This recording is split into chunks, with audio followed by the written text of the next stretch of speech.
Imagine turning on the television, right?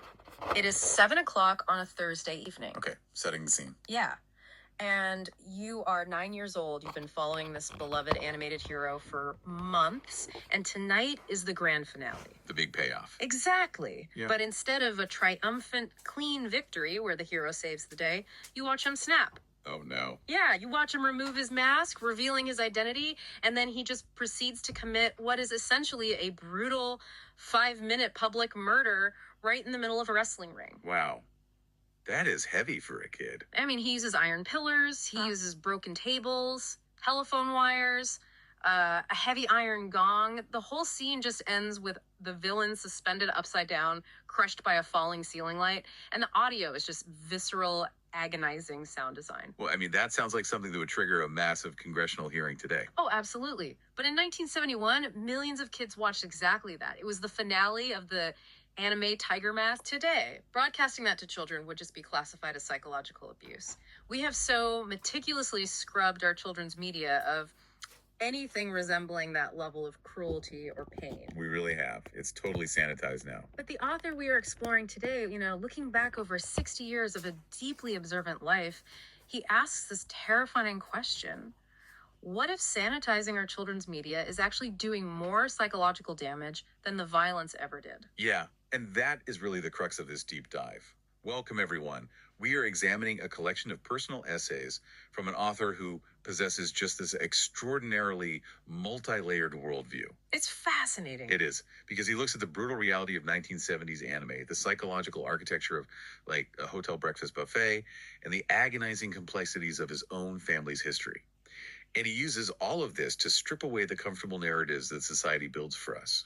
So our mission today is really to follow his gaze. We are going to deconstruct the safe scripts we rely on. We will explore the literal elasticity of time, the hidden neurology of how we perceive silence, and the incredibly messy, often contradictory reality of the people we love. Yeah, and we are going to challenge you, listening right now, to reevaluate the architecture of your own memory. Yes. Think about a moment from your childhood, like a punishment, a family dynamic, a conflict that you have always viewed as an objective historical fact. Hold on to the certainty of that memory, because by the time we finish exploring how this author unpacks his own past, you might realize your internal historical record is largely fiction. It's a wild ride, so let's dive straight into that friction between fiction and reality, starting with the media environment that forged his analytical mind. Because the author focuses heavily on how drastically the landscape of childhood entertainment has shifted since that Tiger Mask broadcast. He is incredibly specific about what has been lost. It isn't just about the disappearance of violent wrestling anime. Yeah. He points out a systemic erasure of cruel scenes, severe and painful sports moments, and raw depictions of physical injury or emotional agony in recent children's programming. The media has just been systematically defanged. And he ties this to a structural shift in broadcasting, which I found really interesting. The evening television slot, the absolute golden time for kids in the 1970s, has been almost entirely taken over by news programs. Yeah, the fictional narratives have basically been replaced by factual reporting. And now, the modern argument is that this is a net positive, right? We are protecting children from fictional trauma and giving them real-world information instead. But the author argues this is a devastating miscalculation. Well, because it is a fundamental misunderstanding of how a child's psychology develops. News programs show the real world, yes, but they show the results of adult action. The aftermath. Exactly. They show the tragedy, the politics, the statistics. What they do not provide is a narrative framework. The author argues that children actively require dark, painful, and morally complex stories to construct their own internal scaffolding for adulthood. Okay, let's unpack this, because I have to challenge this from a developmental standpoint. Aren't we preventing actual PTSD or aggressive imitation? I mean, why does a 9-year-old need to see a hero bludgeon someone with an iron gong to build moral scaffolding? So the bludgeoning isn't the point. The moral breaking point is. Let's look at the context of Tiger Mask. In the original manga, the hero dies in a conventional tragedy. It's a traffic accident while saving a child. Okay, so sad, but standard. Right. It is sad, but it is morally clean. The anime, on the other hand, forced the child viewer to grapple with a hero who was pushed past his psychological breaking point by a corrupt system, the Tiger's Cave organization. The violence was a manifestation of ultimate agonizing compromise. I see. So by sanitizing the media, we kind of operate on the assumption that children are inherently fragile. Like we're feeding them only bland, pureed peas when their minds are desperately craving a complex, spicy meal. That is a great analogy. We assume they are fragile, and worse, we assume they only want to engage with what is simple and comforting. But the author's own childhood preferences utterly destroy that assumption. Look at how he reacted to the most popular character of the era, Astro Boy. He couldn't stand Astro Boy, Right. which is wild because Astro Boy was designed perfectly for kids. He's round, he has big eyes, he essentially looks and acts like a child who just happens to have superpowers. Yeah, but the author vastly preferred a completely different property, Eight Man, illustrated by Jiro Kawada. And the contrast is night and day. Eight Man wasn't drawn to look like a kid's buddy. He was drawn with sharp, realistic adult human proportions. Right. He didn't have cute jet boots, he just ran incredibly fast. But the real hook, the reason the young author was obsessed with him, was the existential dread built into the character. Yeah, because Eight Man is a super robot, but he possesses the downloaded consciousness of a murdered adult human detective. That is dark. It is. He carries this pervasive, crushing melancholy because he knows he can never truly respond to the romantic love of the human woman in his life, Sachiko. Right, because he's a machine now. Exactly. He saves the world, he saves his enemies, but he carries an inescapable internal tragedy. And the author realizes in hindsight that kids aren't looking for peers in their heroes. They don't want a round, cute friend to hold their hand. They want a reliable adult. Yes. They are desperate for a glimpse into the actual burden of adulthood. They want to see someone carrying the weight of the world, experiencing profound sadness, and still choosing to execute their duty. And that is the narrative scaffolding the author says is missing today. When we replace that complex fictional processing space with, say, an evening news broadcast about a local robbery. The Golden Time news slot. Right. The child doesn't learn how to process existential dread. They just learn to be anxious about crime. That makes total sense. The news gives them the anxiety of the adult world without any of the philosophical tools to handle it. And this hunger for complex tools explains what he did the very night Tiger Mask ended. Yeah. He didn't go to sleep traumatized, he flipped the channel. Yeah, he flipped to the ending of Sasori no Taiyo, also known as Wandering Sun. Talk about throwing a 9-year-old into the deep end. This is an anime about two baby girls intentionally switched at birth by a deeply resentful nurse. That's intense. One is raised in wealth, the other in grinding poverty. The plot involves intense class struggle, profound betrayal, and even a storyline where a character believes he is falling in love with his own biological sister. It is a labyrinth of adult trauma, and it completely hooked him. In fact, the impact was so deep that he waited 35 years to track down and buy the manga reprints, Oh, wow. solely to read the true tragic ending that the anime altered. The ending where the hero literally dies of tetanus because the nurse who originally switched the babies crashes into the car delivering his life-saving serum.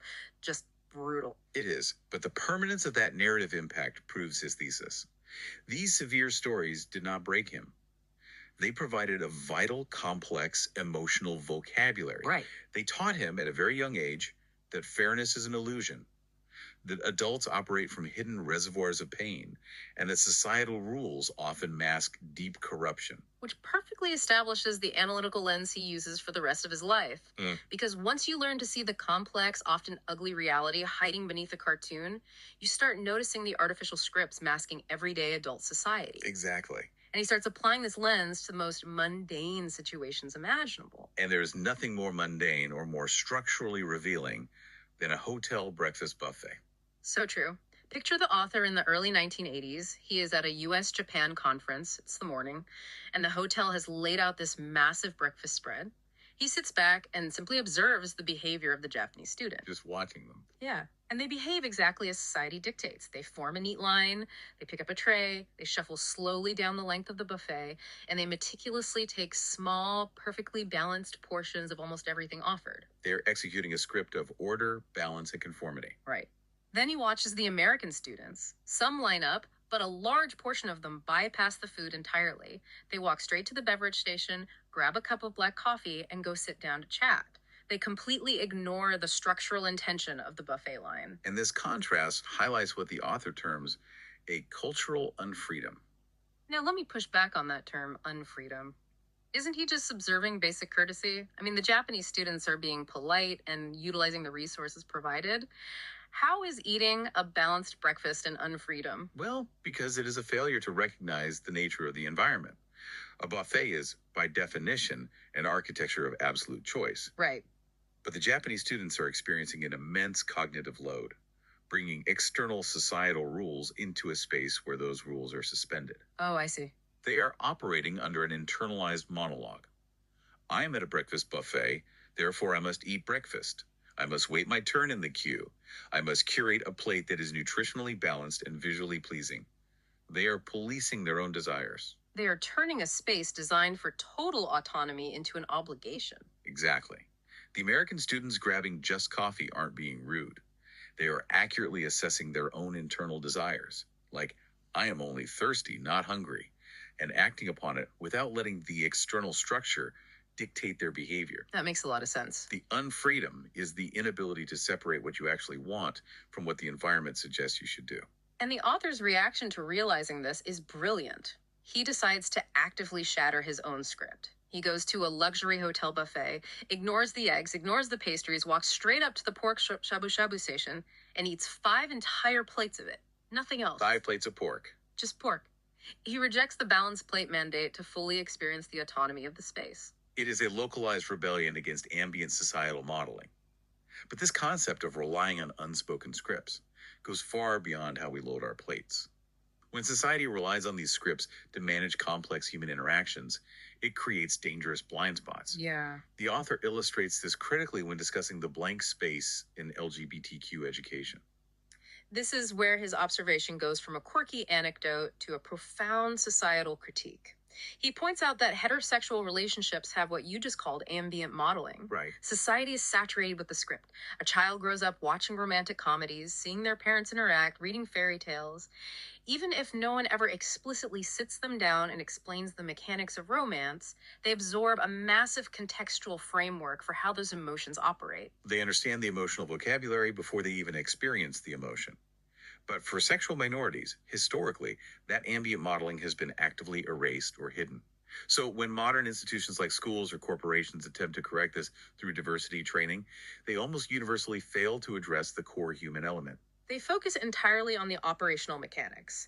The training seminars focus on the definition of acronyms, the timeline of coming out, and the HR vocabulary required to avoid a lawsuit. Yeah, they provide a sterile bureaucratic script, but they leave a massive void regarding the actual beating heart of the experience. Completely. They don't discuss how LGBTQ individuals build trust, how they experience the terrifying vulnerability of falling in love, or how they navigate the mundane daily realities of cherishing a partner.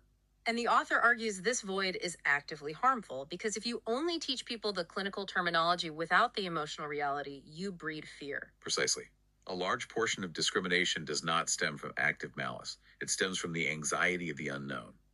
When a person encounters a situation for which they have no internal script or emotional context, the brain registers it as a potential threat. They retreat. They retreat, they distance themselves. By keeping the actual romantic and emotional reality of LGBTQ relationships a professional taboo during these trainings, society inadvertently reinforces isolation. So what does this all mean? If the training just explained that the underlying emotions, the fear of rejection, the joy of connection, the desire to build a life with someone are universally identical, the fear of the other just evaporates. Yes. But society prefers the clean, ambiguous HR script because diving into the messy reality of human love is uncomfortable. It requires cognitive effort. We rely on ambiguous phrases to shield us from that effort. And he takes this exact mechanism, using ambiguous language to avoid difficult reality, and applies it to a highly precarious macroscopic issue, the definition of anti-war in modern Japan. Now, setting the stage here, we are going to look objectively at how this term functions culturally. The author isn't using this essay to push for a specific military doctrine. He is purely attacking the paralysis of thought. Exactly. He grew up in the shadow of the post-WWII generation. For decades in Japan, the phrase anti-war functioned as a universal, unquestionable societal script. It was the ultimate moral high ground, requiring no further elaboration. Right. But the author looks at the current geopolitical reality, the physical proximity of nuclear-armed nations like China, Russia, and North Korea, and realizes the script has become a dangerous illusion. He forces the reader to stop and define the term. Does anti-war simply mean a commitment that Japan will never initiate an attack on another sovereign nation? Because almost everyone agrees on that. Sure. Or does anti war mean absolute pacifism? Does it mean that if the nation is actively invaded, the populace should surrender immediately without firing a shot in order to prevent a war from occurring on their soil? Those are two radically different operational realities. One requires a robust self-defense infrastructure to deter aggression. The other requires complete demilitarization and acceptance of subjugation. Exactly. But by hiding both of these vastly different concepts under the comfortable, universally praised umbrella of anti-war, the public completely avoids the agonizing debate required to choose a path. It is the buffet line all over again, just with unimaginably higher stakes. The public is lining up, taking the comfortable anti war rhetoric, and refusing to look at what they are actually swallowing. It is the ultimate sanitization. Just as we sanitize our children's anime to avoid explaining cruelty, and we sanitize diversity training to avoid discussing messy human emotions, we sanitize our geopolitics to avoid the horrifying reality of global vulnerability. Where in your life are you lining up at the buffet, taking food you don't even want just because everyone else is doing it? It's a question we all have to ask ourselves. The author's ability to rip the facade off these societal scripts is incredible. But it's one thing to point a microscope at abstract corporate training or national politics. It takes an entirely different level of courage to turn that microscope inward. And that brings us to the core of this collection. Okay. Because if societal truths are ambiguous, familial truths are essentially kaleidoscopic. Kaleidoscopic, I like that. When the author subjects his own family history to this rigorous deconstruction, he discovers that the truth of who his parents were is entirely subjective. It's dependent heavily on the passage of time and the angle of observation. Okay, here's where it gets really interesting. We have to talk about the 20 slaps. This is the most visceral essay in the entire collection. Let's reconstruct the memory as he originally encoded it. The author is 11 years old. He is living in a dense housing complex.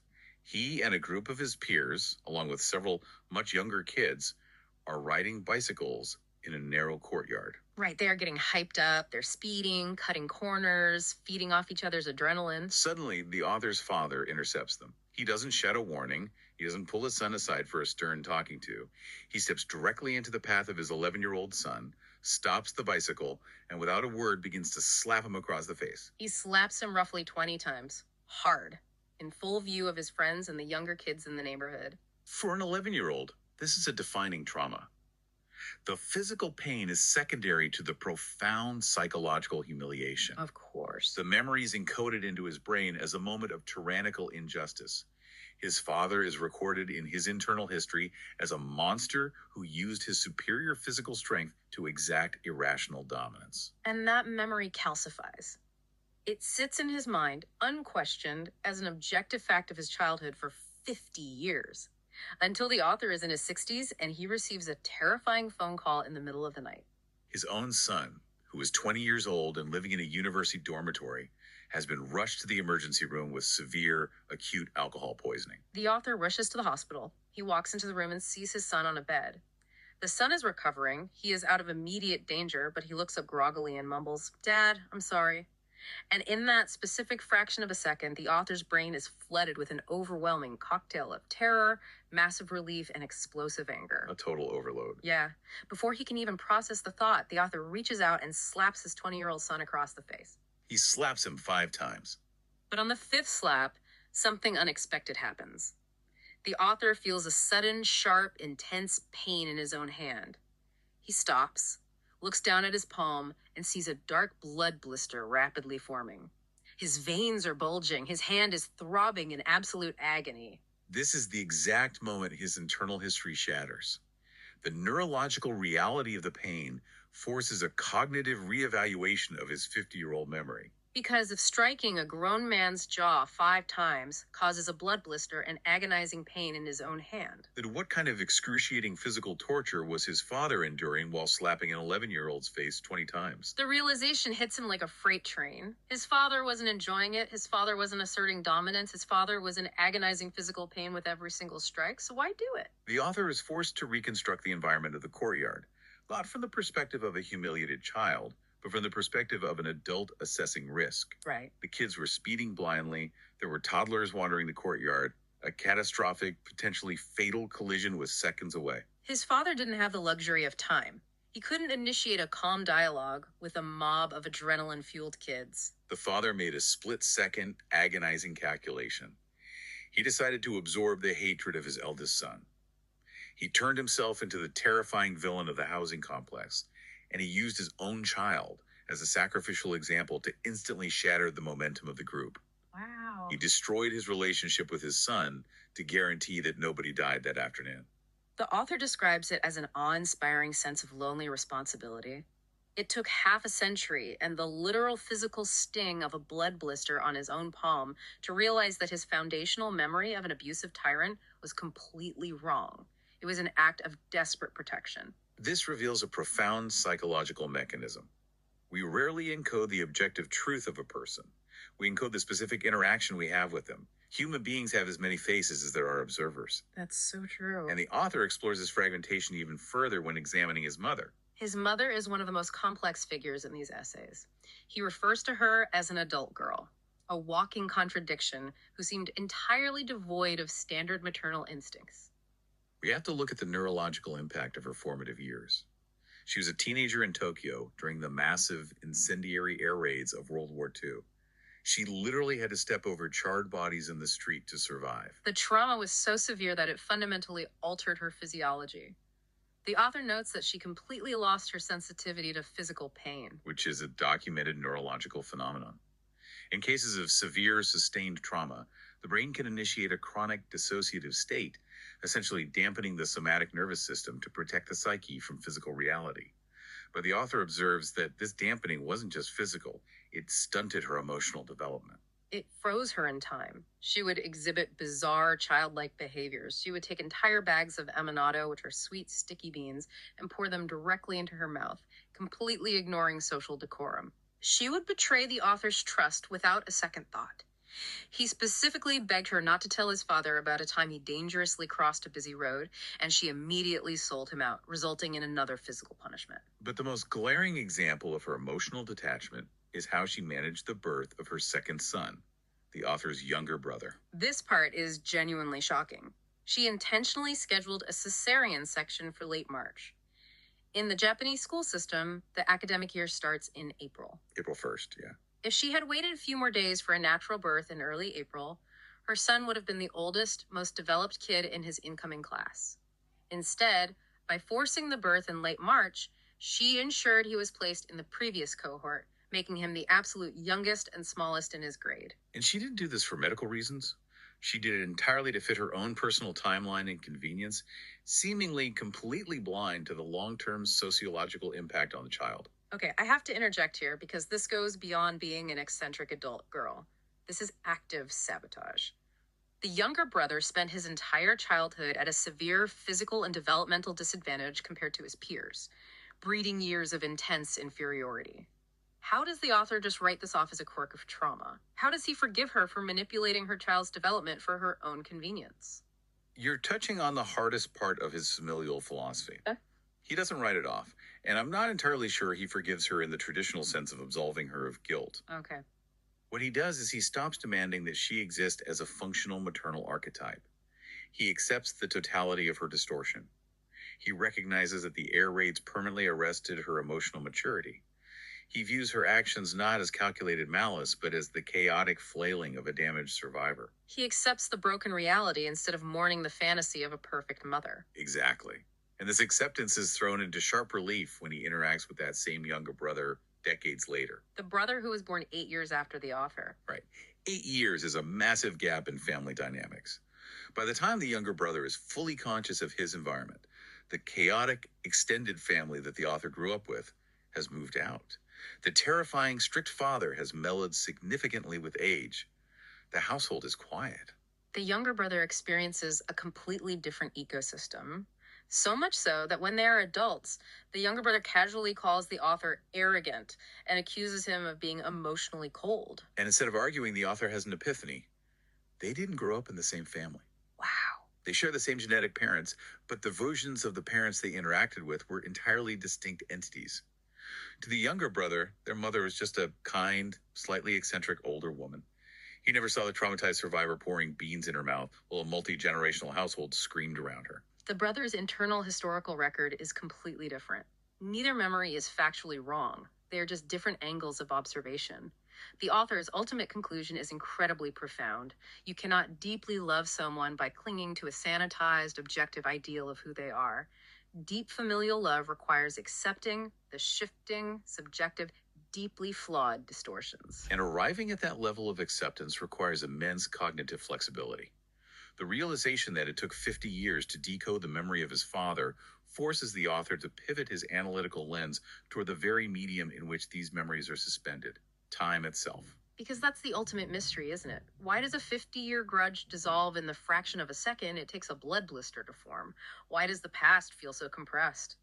The author begins to pull apart the literal elasticity of our temporal experience. He roots his exploration in a well-established cognitive concept, often referred to as Janet's Law. It's a mathematical approach to subjective time perception. When you are 10 years old, a single year represents a massive 10% of your entire conscious existence. That makes sense. Your brain encodes it with incredible density because so much of it is novel. But when you're 50, a year is just 2% of your life. Exactly. The brain stops encoding routine events with high fidelity. You drive to work the same way 1,000 times, and the brain compresses those 1,000 trips into a single data point to save cognitive energy. This makes the past feel incredibly short. But the author points out a fascinating asymmetry. While the past compresses as we age for a young person, the future feels infinitely vast. A teenager looking 10 years ahead sees an eternity of possibility. But as we enter our later years, if we aren't careful, that future timeline begins to collapse inward. If the brain anticipates only routine, decline, and repetitive survival, it refuses to stretch the timeline.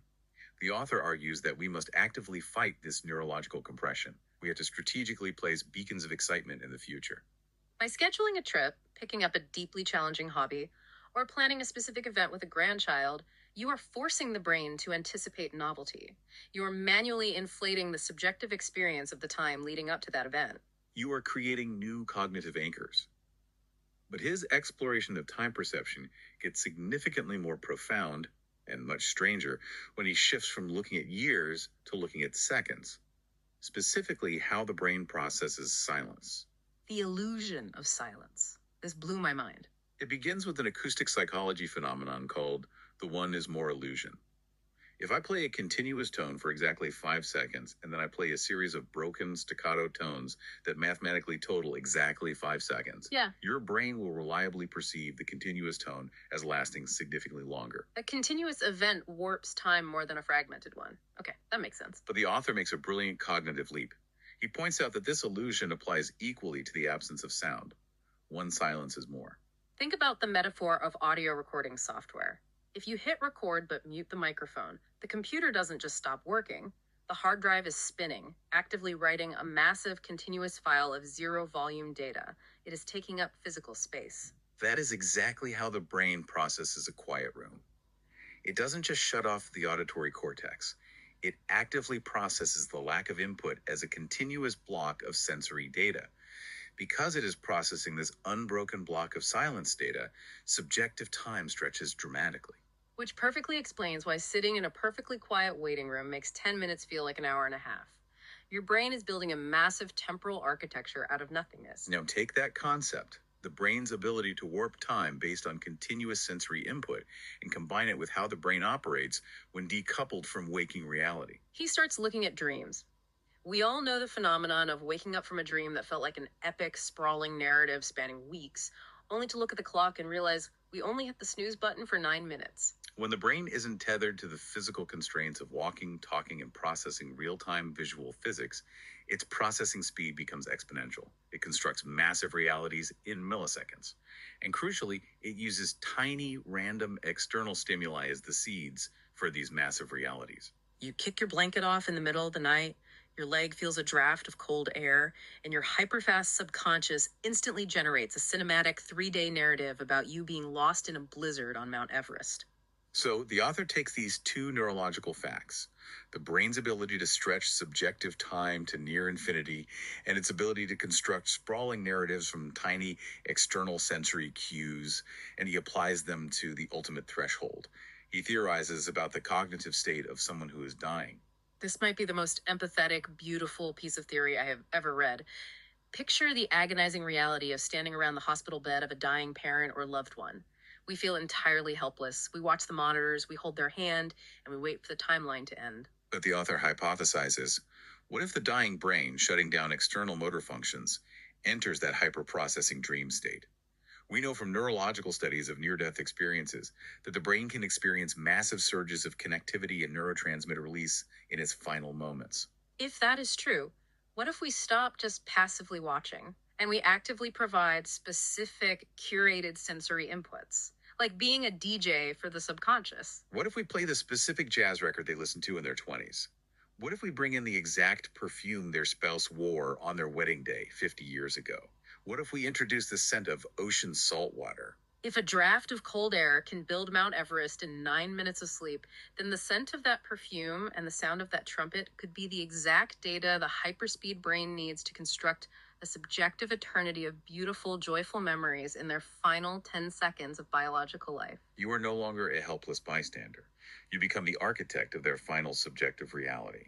By curating the sensory input, you might literally be gifting them an eternity in peace. It completely reframes the tragedy of the deathbed. It's an act of profound active love.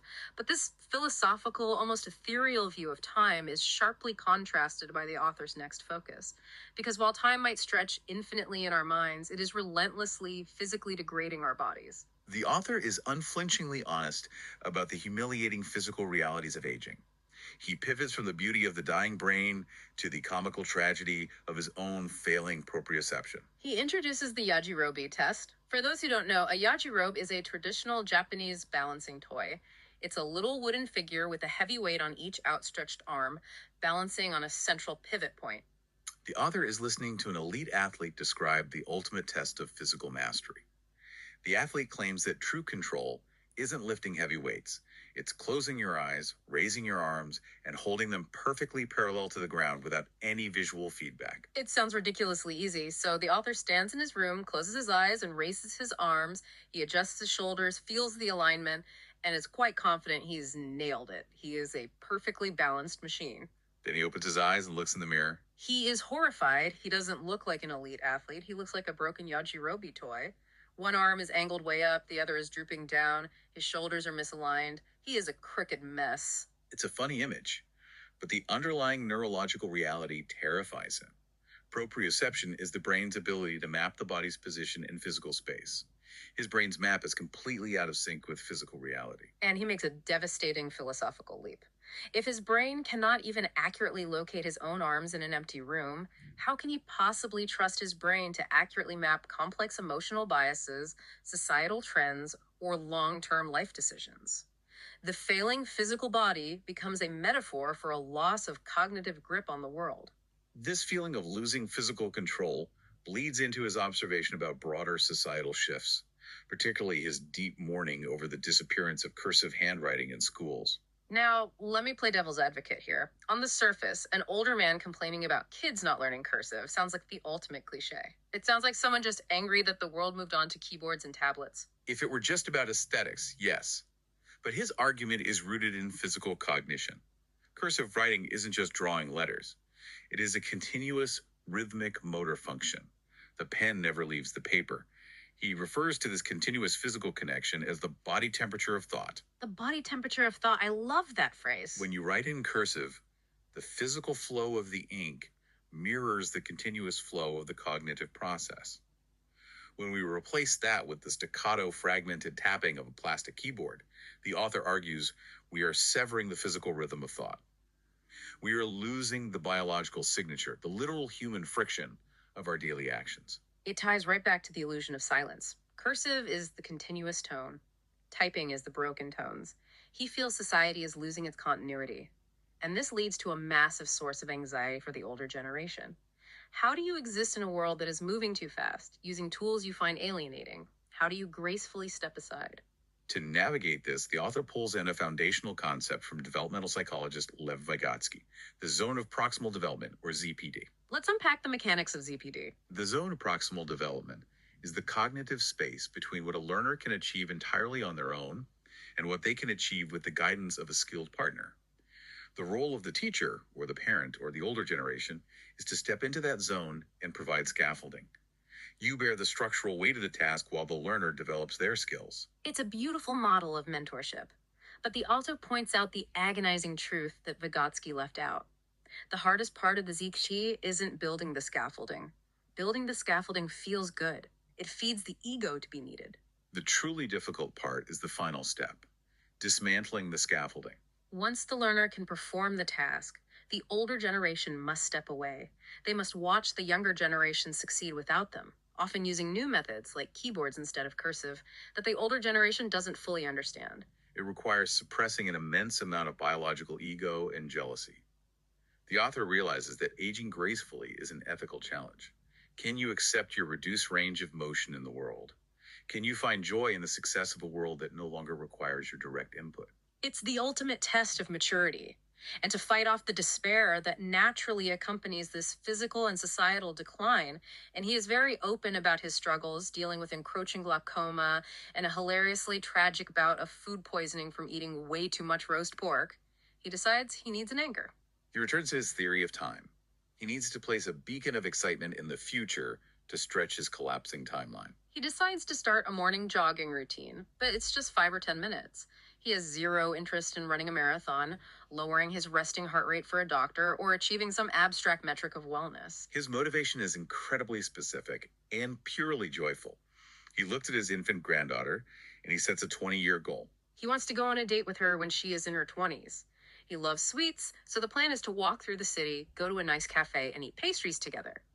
And his singular fitness goal is to maintain just enough physical vitality, just enough of straight posture, that when they walk down the street, passersby look at them and wonder, is that her uncle? Instead of pitying her for walking with her frail, hunched grandfather. It is an act of temporal defiance. He is anchoring his physical discipline to a highly specific emotional future event. It isn't about vanity. It's about maximizing the quality of the time he has left. So I have to ask you, listening to this, what is your 20-year date? What is the hyper-specific, joyful reason you have for taking care of yourself today? It completely redefines what success looks like in old age. It's not about clinging to the peak performance of your 30s. It's about accepting your new limited range of motion, but filling that limited range with intense, specific joy.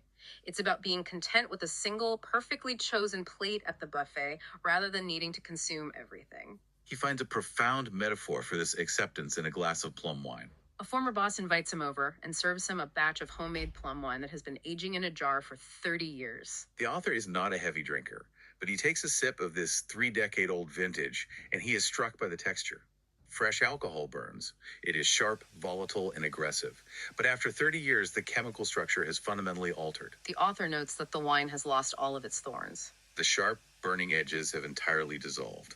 What is left is mellow, incredibly deep and complex. It is the literal distillation of the author's entire life philosophy. If you allow it to age properly, life loses its thorns. The raw, violent shock of the Tiger Mask broadcast, the rigid, exhausting unfreedoms of the hotel buffet, the paralyzing political ambiguities, the burning, blood-blistering anger at his father. Over decades, the sharp edges of all these traumas and confusions dissolve. What remains is a deep, complex empathy for the messy imperfection of the human experience. Which brings us to the final unifying essay of the collection, a story that seamlessly weaves together his childhood heroes, the relentless passage of time, and the poignant beauty of imperfection. It is the story of S. Senpai. When the author was a young boy in that dense housing complex, long before the 20 slaps, he fiercely idolized an older boy in the neighborhood known as S. Senpai. S. Senpai was the physical embodiment of the hero 8-Man. He was reliable, he was deeply kind, and he took the time to teach the younger kids how to play baseball and navigate the complex social hierarchy of the neighborhood. But like 8-Man, S. Senpai carried a physical tragedy. He had a congenitally weak heart. He couldn't run paces without gasping for air. He couldn't even ride a bicycle. But to the younger author, none of that mattered. S. Senpai was a giant. When S. Senpai graduated from elementary school, his parents, hoping against hope for his future, bought him a gift. S. Senpai proudly pulled back his sleeve and showed the young author. It was a mechanical watch. S. Senpai beamed and said, "This is an Oriento." It had a stark black dial. And to the author, looking up at his hero, that watch looked like the ultimate shining symbol of adulthood and capability. But the timeline was brutally short. Very soon after that graduation, as Senpai's weak heart finally gave out and he passed away. The author was devastated. The loss of his hero left a permanent mark. Years later, when the author entered junior high school and his parents finally allowed him to purchase his first watch, he stubbornly refused the popular brands like Seiko or Citizen. He marched into the store and demanded an Orient. He scoured the cases. He couldn't find the exact black dial model his hero wore, but his eyes locked onto a vibrant green model, the Orient Jaguar Focus Chrono Ace. He bought it immediately, an act of silent tribute to the boy who taught him how to play baseball. It was a mechanical anchor to his past. He wore that green watch relentlessly. He wore it through his turbulent high school years, through his changing relationship with his parents, all the way into his university days. He wore it until the mechanical friction finally caught up with it. The gears ground down, the springs gave out, and the watch permanently died. We were entering the 1980s. The era of cheap, highly accurate quartz and digital watches had arrived. A broken, outdated mechanical watch had no utility. And so, practically, the author's mother threw the broken watch into the garbage. The physical link was gone. Decades pass. The author ages. His parents pass away. He experiences the blood blister. He realizes his failing proprioception. He watches the world move on to keyboards and touch screens. Then, as an older man, he is browsing the internet and he makes a discovery. Orient Watches, capitalizing on retro nostalgia, has released a limited reissue of that exact 1970s green Jaguar Focus model. Without hesitation, he buys it. It arrives, and he takes it out of the box. And as he straps the cold mechanical metal back onto his aging wrist, he experiences a profound neurological event. It isn't just nostalgia. The tactile sensation of the watch operates exactly like the music or the perfume we discuss for the dying brain. It is the sensory input required to reconstruct a lost reality. He looks at the green dial, and it doesn't just tell him the current time. It instantly resurrects the dazzling, unfiltered memory of Senpai. It brings back the smell of the dirt in the courtyard, the sound of the baseball hitting the glove, the feeling of looking up at a hero who was flawed, fragile, but immensely kind. We spend so much time looking forward, trying to be efficient, that we throw away the broken watches of our past. But sometimes reclaiming those imperfect, lost pieces is the only way to truly measure the value of the time we have left. The perfection is an illusion. The value lies entirely in the friction. Remember the challenge we set at the beginning of this deep dive. We asked you to hold on to a certainty from your past. Well, consider the possibility that your memory, just like the author's, is a photograph printed on water. The colors have bled, the faces have shifted, and the truth is endlessly complicated. Look around your own life for those voiceless voices and hidden memories. Embrace the blood blisters. Eat the 5 plates of pork if you want to. Curate the sensory inputs of your life and be brave enough to look for the complex truth hiding behind the comfortable scripts. Thank you for taking this deep dive into the extraordinary layers of life well lived with us. Until next time.